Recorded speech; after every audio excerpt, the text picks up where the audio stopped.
ছাড়া এসএসএফ কে আমি with due respect, SSF প্রত্যেকটা অফিসার ডিপিসি কোর্স করা থাকে, থাইল্যান্ড থেকে কোর্স করে নিয়েছে, তারা ওয়েল ডেকোরেটেড।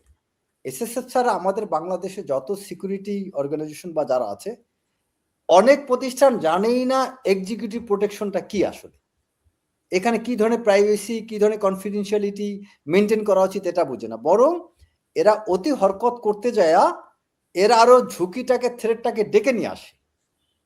যেমন ধরেন আমরা অনেক বিদেশি অর্গানাইজেশন আমরা কি করি, অনেক ক্ষেত্রে আছে আমরা অনেক কিছু প্রোটেকশনের নামে আমরা অনেক কিছু করি না।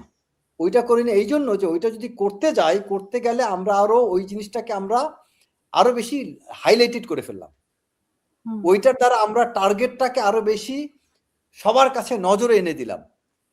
আপনি একটা ভিআইপি মুভমেন্টে করার ক্ষেত্রে যখন চতুর্দিকে আপনার সাউন্ড টাউন মুভমেন্ট, বিভিন্ন ইউনিফর্ম ফর্মের লোকগুলো দৌড়াদৌড়ি করবে, তখন এটা দ্বারা কি আপনি টার্গেটটাকে আরো ভিজিবল করে দিলেন। আপনি খেয়াল করে দেখেন, তারেক রহমান একদিন সকালবেলা তিনি কোনো প্রোটেকশন ছাড়া হুট করে একটা অফিসে হেঁটে গিয়েছেন, ওইটা কিন্তু বেস্ট মুভ ছিল অ্যান্ড হাইয়েস্ট সিকিউরিটি ছিল, আমি মনে করি হাইয়েস্ট সিকিউর ছিল ওইটা, সিকিউর ছিল। আমি I use the word secure, মানে যেখানে আপনার নিরাপদ ছিল, কোনো নিরাপত্তাহীনতা ছিল না। কেন? কারণ উনি টার্গেটেড ছিলেন না, উনি এক্সপোজড ছিলেন না, উনি টাইমটা কাউকে জানান নাই, এবং উনি খুব নর্মাল মানুষের সাথে মার্জ হয়ে স্বাভাবিকভাবে চলাফেরা করেছেন। আর উনি যদি পুরা প্রোটোকল এইটা ওইটা নিয়ে মুভ করতেন, এতে ঝুঁকি বাড়ত।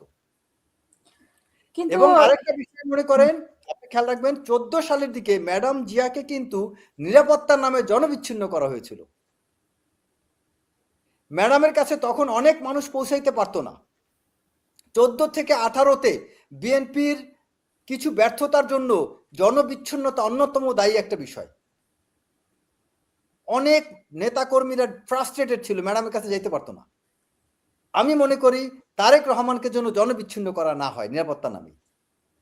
তারেক রহমান বুঝতে হবে তিনি 17 বছর পর বাংলাদেশে আসছেন, তার কাছে মানুষ যেতে চাইবে।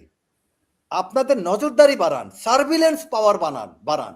এই ঠেলা ঠেলি নিজের লোকগুলো, আপনি ওই যে 25 তারিখে যখন উনি স্টেজে দাঁড়াইলেন, সেখানে দেখা গেছে মির্জা আব্বাস, ফখরুল ইসলাম আলমগীর তারাও ধারে কাছে দাঁড়াইতে পারেন না। আরে ভাই, তারা যদি সন্দেহভাজন হয় তাই স্টেজে দাঁড়াইতে দিচ্ছেন কেন? আমার পয়েন্টটা খেয়াল করেন। যদি মির্জা ফখরুল ইসলাম আলমগীর, আপনার মির্জা আব্বাস, গয়েশ্বর রায়, আপনার ওখানে অন্যান্য নেতা যারা আছে, তারা যদি সন্দেহভাজনী হয়, রুহুল কবির রিজভী, এরা যদি সন্দেহভাজনী হয়, তাহলে তাদেরকে স্টেজে দাঁড়াইতে দিচ্ছেন কেন?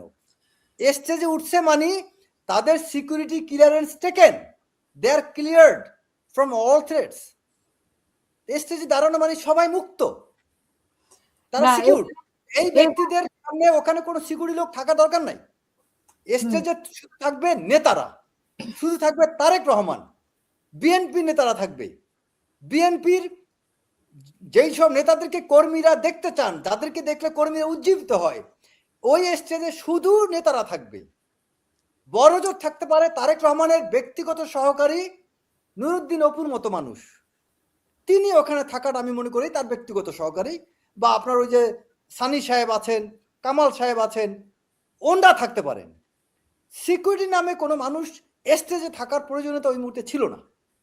কারণ কি, ধরেন ওইখানে আমি একজন রাজনীতিতে 40-50 বছর ব্যয় করছি, আমি নুরুদ্দিন অপুর মতো জেল খাটছি, বা আমি ওখানে সানির মতো লন্ডনের সময় ব্যয় করছি, বা আমি এখানে তারেক রহমানের সাথে অনেক দীর্ঘ সময় ব্যয় করছি। এখন আমাকে যদি কোনো একজন সাব ইন্সপেক্টর বা কোনো একজন এসপি এসে আমাকে যদি ওখানে তারেক রহমানের পাশে দাঁড়াইতে বাধা দেয়, আমার অন্তরতে আঘাত লাগবে।